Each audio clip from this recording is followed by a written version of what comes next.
नमस्कार प्यारे बच्चे, स्वागत है आपके अपने परिवार कोसी ऑनलाइन क्लासेस में। तो जैसा कि आप लोगों को पता है कि हम लोगों का सीरीज चल रहा है क्लास 12th बायोलॉजी का। तो आज आप लोगों का 10वां सीरीज होगा। 9 वीडियो आपको मिल चुका है 50-50 क्वेश्चन का, जो आपके लिए बहुत इम्पोर्टेंट है। और आज 10वां वीडियो है, इसमें भी आपको 50 क्वेश्चन का सीरीज मिलेगा। तो इनको आप बहुत अच्छे से देख रहे होंगे, ऐसा हम उम्मीद करते हैं। और आज हम देखते हैं क्वेश्चन नंबर 101। इससे पीछे हम लोग देख चुके हैं। तो क्वेश्चन नंबर 101 पे बात करते हैं। क्या है? एक सामान्य महिला जिनके पिता वर्णांध थे, एक वर्णांध पुरुष से विवाह करती है। यदि यह माना जाए कि इस जोड़ी का चौथा बच्चा लड़का है, तब वह लड़का कैसा होगा? ये क्वेश्चन कह रहा है कि सामान्य दृष्टि वाला होना चाहिए, आंशिक रूप से वर्णांध होगा क्योंकि यह वर्णांध प्रभावी एलील हेतु विषम युग्मजी है, वर्णांध होना चाहिए, वर्णांध हो सकता है अथवा सामान्य हो सकता है। ये आपसे क्वेश्चन पूछ रहा है कि होने वाले जो लड़का होगा वो कैसा होगा। तो कैसा होगा? इनका राइट आंसर हो जाएगा ऑप्शन नंबर ए। क्या? ऑप्शन नंबर ए, सामान्य दृष्टि वाला क्या होना चाहिए। चलिए अगला क्वेश्चन देखिए।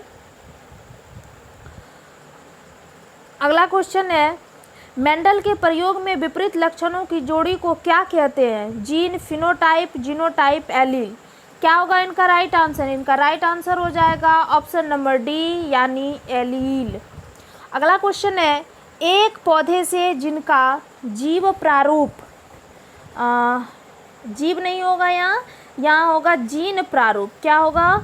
जीन प्रारूप capital A, capital E, A, capital B, small B, capital C है। मतलब ये युग्मक लिखा हुआ है। कितने भिन्न प्रकार के युग्मक बनेंगे? देखिए ये आपको बहुत अच्छे से क्लास में बताया गया है। तो आप इनसे चौखाने बना करके इनके युग्मक का पता लगा सकते हैं। तो क्या होगा इनके युग्मक? क्या 3 होगा? 3 प्रकार के युग्मक है, 4 प्रकार के युग्मक है, 9 युग्मक है, 2 युग्मक है। तो 103 का राइट आंसर हो जाएगा ऑप्शन नंबर डी कि युग्मक कितने हैं? युग्मक 2 हैं। चलिए अगला क्वेश्चन पे बात करते हैं। अगला क्वेश्चन है, डाउन सिंड्रोम का कारण है। डाउन सिंड्रोम का क्या कारण होता है? 21वीं जोड़ी ऑटोसोम पर गुणसूत्र का बढ़ना, 21वीं जोड़ी ऑटोसोम पर गुणसूत्र का घटना। अगला ऑप्शन देखिए, अगला ऑप्शन क्या कहता है?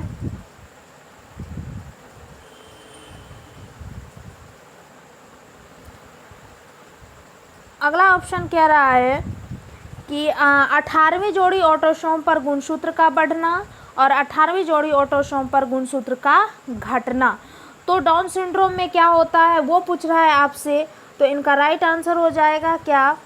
ऑप्शन नंबर ए इनका राइट आंसर होगा। इनका right answer option number A हो जाएगा। क्या? ए। चलिए अगला क्वेश्चन पे बात कर लेते हैं। अगला क्वेश्चन है हम लोगों का क्या?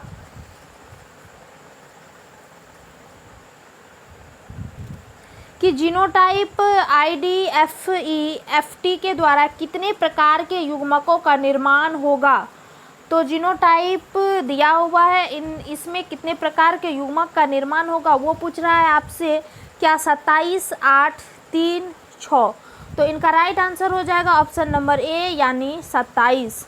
अगला क्वेश्चन है, जब जीवों का एक समूह संलग्नता दर्शाता है तब क्या होता है? ये स्वतंत्र अव्यूहन नहीं दर्शाते हैं, ये कोशिका विभाजन को प्रेरित करते हैं, गुणसूत्र नहीं दर्शाते हैं, मियोसिस के समय रिकॉम्बिनेशन दर्शाता है। तो इनका राइट आंसर हो जाएगा ऑप्शन नंबर ए, यानी ये स्वतंत्र अव्यूहन नहीं दर्शाते हैं। अगला क्वेश्चन है,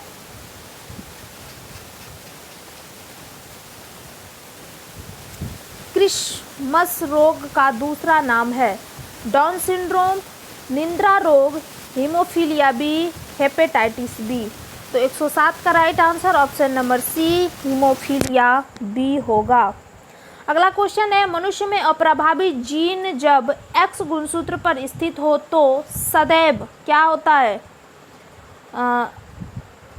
सब लिथल होगा, नर को प्रदर्शित करेगा, मादा को प्रदर्शित करेगा, घातक होगा।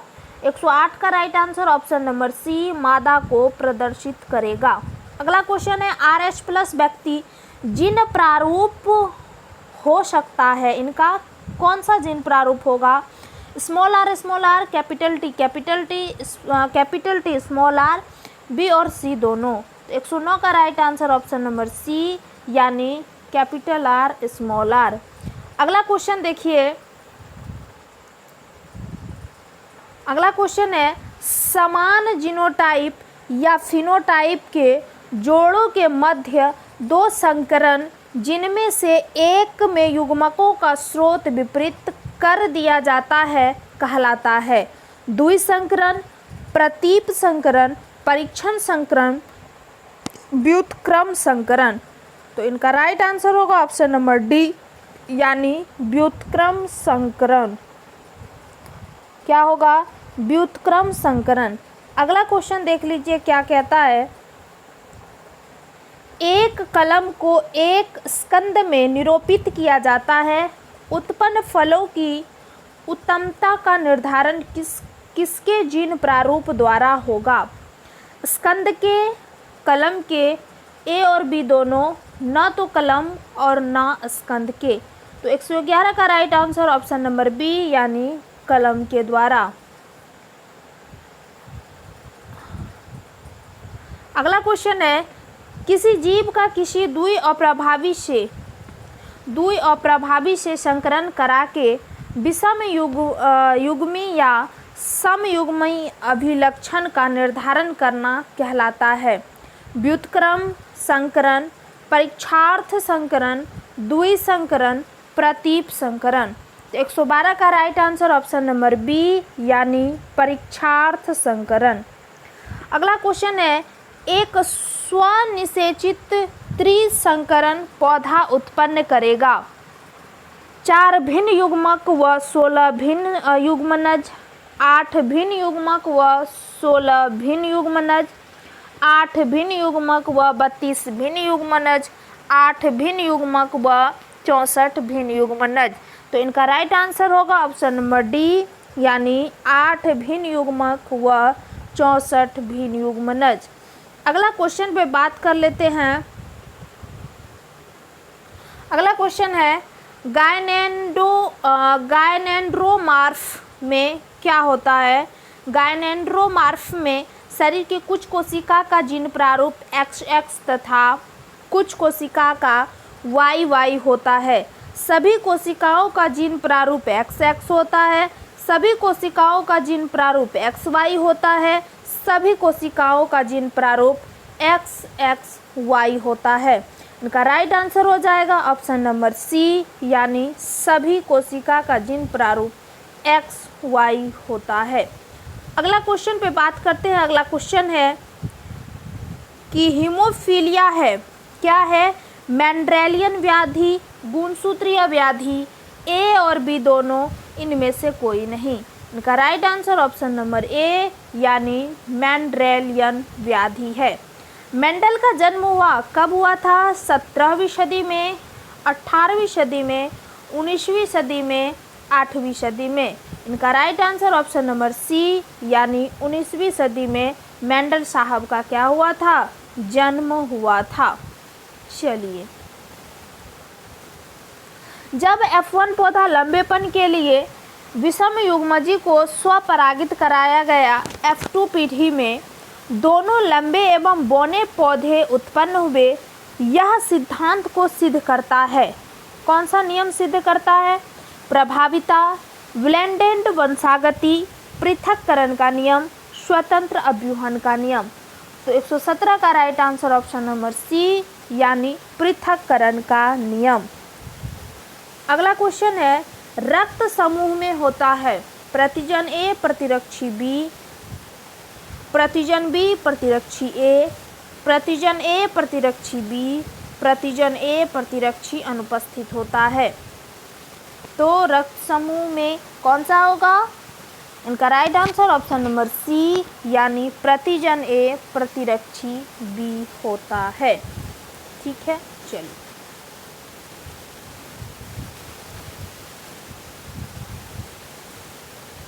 अगला क्वेश्चन पे बात करते हैं। अगला क्वेश्चन क्या कहता है?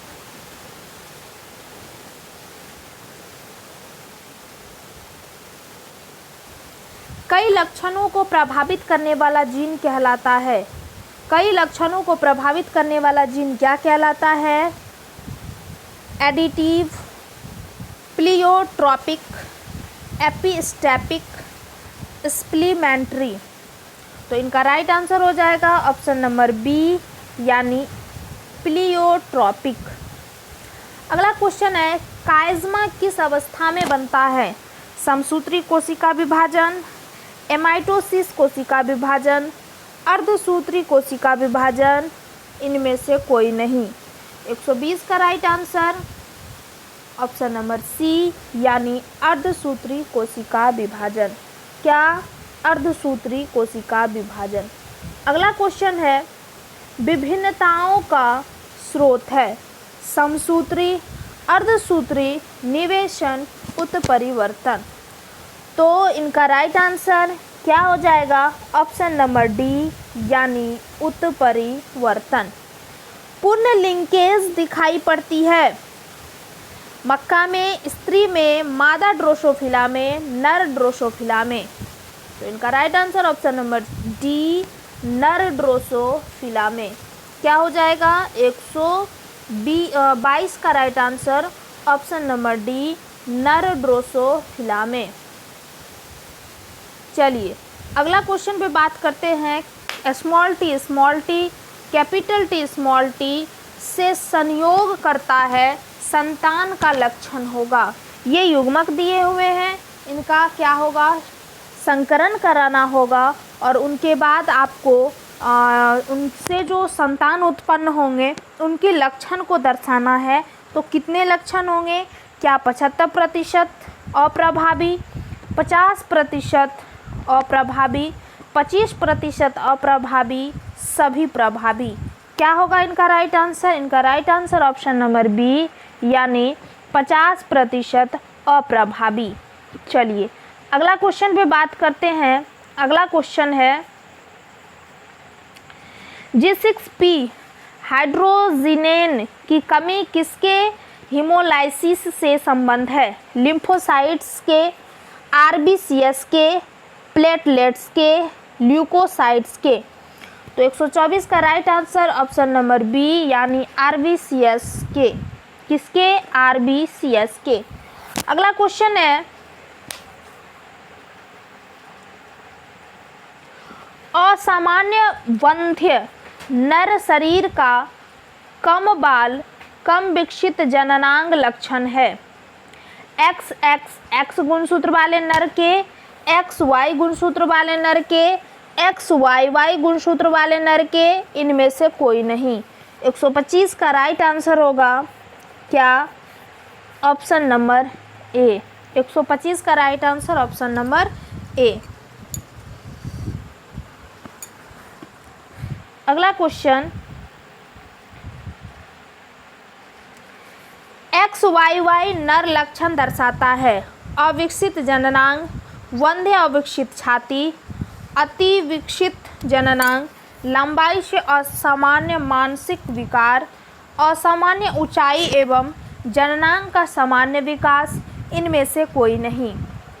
तो इनका right answer option number B, यानी अति विकसित जननांग, लंबाई से असामान्य मानसिक विकार। अगला क्वेश्चन है, पौधों में कोशिका द्रव्य नर वंध्यता हेतु जीन स्थित होते हैं। माइटोकॉन्ड्रिया जीनोम में, साइटोसोल में, लवक जीनोम में, केंद्रीय जीनोम में। 127 का right answer option number A, mitochondria genome में। चलिए अगला क्वेश्चन क्या कहता है, रुधिर वर्ग बी का जीनोटाइप होगा बी बी या ए बी, बी बी या बी ओ, ए बी या ओ ओ, बी बी या ए ए। इनका राइट आंसर क्या हो जाएगा? ऑप्शन नंबर बी क्या होगा? बी बी या बी ओ। अगला क्वेश्चन है, जब लंबे एवं छोटे पौधे का संकरण कराया जाता है तब इसमें 1:1 प्राप्त होगा। कौन से युग्मक से 1:1 प्राप्त होगा वो आपको चूज करने के लिए कह रहा है। तो इनका right answer option number A हो जाएगा, कैपिटल टी स्मॉल टी और कैपिटल टी कैपिटल टी। अगला क्वेश्चन देख लीजिए क्या कहता है। अगला क्वेश्चन कह रहा है, पृथक्करण के सिद्धांत को और क्या कहते हैं? प्रभाविता का नियम, स्वतंत्र अव्यूहन का नियम, युग्मकों की शुद्धता का नियम, इनमें से कोई नहीं। 130 का right answer option number B, स्वतंत्र अव्यूहन का नियम। चलिए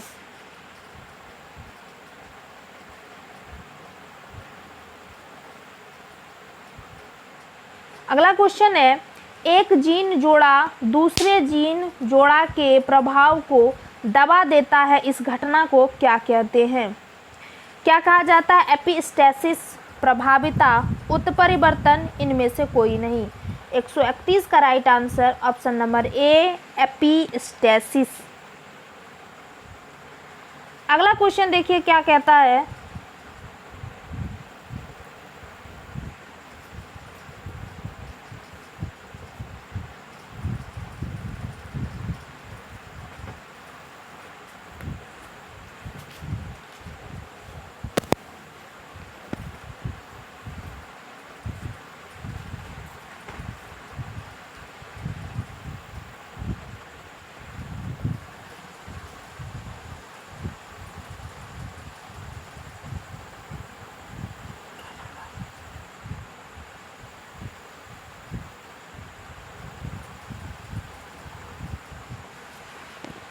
चलिए इनका राइट आंसर होगा 131 का क्या?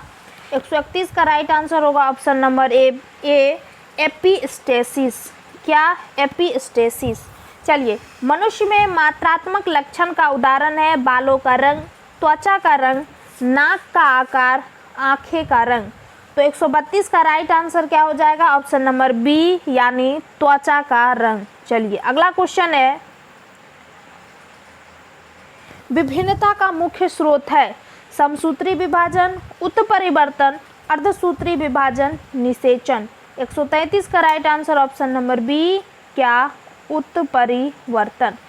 एक जीन के विभिन्न रूपों को कहा जाता है पूरक जीन, युग्म विकल्पी, समपूरक जीन, विषम युग्मनज। तो 134 का right answer option number B, सम विकल्पी। चलिए अगला क्वेश्चन है, द्विसंकर परीक्षार्थ संकरण अनुपात क्या है? 1:1, 7:1, 1:1:7, 1:1:1:1, 1:7:1:7। तो इनका राइट आंसर हो जाएगा ऑप्शन नंबर सी, यानी 1:1:1 अनुपात। ठीक है, अगला क्वेश्चन पे बात कर लेते हैं। चलिए, डीएनए तथा आरएनए समान है, द्विगुणन में सक्षम होने के नाते, समान शर्करा होने के नाते, न्यूक्लियोटाइड्स के बहुलक होने के नाते, समान पैरिमिडीन क्षार होने के कारण। क्या होगा इनका राइट आंसर? इनका right answer option number C, nucleotides के बहुलक होने के नाते। अगला क्वेश्चन है, सैटेलाइट डीएनए एक उपयोगी साधन है लिंग निर्धारण का, अंग संवर्धन का, फोरेंसिक विज्ञान का, उत्तक संवर्धन का। 137 का right answer option number C, यानी फोरेंसिक विज्ञान का। ठीक है, चलिए अगला क्वेश्चन देख लीजिए क्या कहता है। विनिमय किस अवस्था की विशेषता है? Leptotene, zygotene, पैकिटीन, diakinesis. 138 का right answer option number C, यानी पैकिटीन। अगला क्वेश्चन देख लीजिए, निम्न में से कौन सी अगुणित संरचना है युग्मनज, अंडाणु, युग्मक, बी और सी दोनों। तो 139 का right answer option number B यानी अंडाणु। अगला क्वेश्चन देख लीजिए क्या कह रहा है। कह रहा है कि आवृतबीजी पौधों के भ्रूणपोष में गुणसूत्रों की सूत्र गुणता क्या होती है? N, 3N, 2N, A और B दोनों। 140 का राइट आंसर क्या हो जाएगा? ऑप्शन नंबर सी यानी 2N। अगला क्वेश्चन देखिए, मानव युग्मकों में गुणसूत्र की संख्या कितनी होती है? 21, 44, 23, 46। तो मानव युग्मक में गुणसूत्र की संख्या कितनी होती है? तो 23 जोड़ी होती है। ठीक है, चलिए अगला क्वेश्चन पे बात करते हैं और यहाँ से आपका आज का क्वेश्चन यहीं तक रहेगा। तो 142 कहता है स्वबहुगुणिता कृत्रिम रूप से प्रेरित की जा सकती है कॉल्चिन द्वारा, क्लोरोफॉर्म द्वारा, कॉल्चिसिन द्वारा, क्लोरोक्विन द्वारा। तो 142 का right answer option number D यानी क्लोरोक्विन द्वारा। अगला क्वेश्चन है कि ऑटोसोमल प्राथमिक नॉन डिजंक्शन के कारण होने वाला रोग है दांत्र कोशिका अरक्तता, Klinefelter syndrome, Turner syndrome, Down syndrome. 143 का right answer option number C यानी टर्नर सिंड्रोम इनका राइट आंसर हो जाएगा। तो आज आप लोगों को 143 क्वेश्चन यानी 7 क्वेश्चन 50 में से कम है। ठीक है, तो इस सेट में इतना ही क्वेश्चन था। अब बात कर लेंगे हम लोग अगले वीडियो में। तो उम्मीद करेंगे कि आप इनको बहुत अच्छे से देख लेंगे और समझने का प्रयास करेंगे। ये ऑब्जेक्टिव आपके लिए बहुत इम्पोर्टेंट है। तो मिलेंगे अब अगले वीडियो में, तब तक के लिए जय हिंद।